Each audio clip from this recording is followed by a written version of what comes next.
what to do if your Android device won't install or download the apps.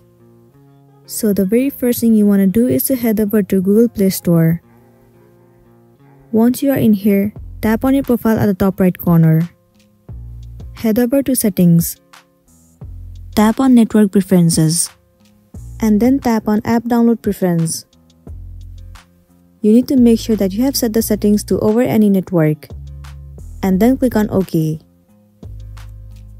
Once it is done, now the next thing you want to do is to head over to the settings of your device. Move into Apps. Search for the Google Play Store and then head over to it. Tap on Storage and Cache. Over here you need to clear the cache and the storage of this application. Clearing the cache and storage will remove all of the unwanted bugs and it will make your application run smoothly. It might also fix the issue that you have been facing and you'll be good to go. So that's it, and this is simply how you can fix your Android device won't install or download apps. I really hope this video is gonna be helpful for you. Thank you for staying with us till the end.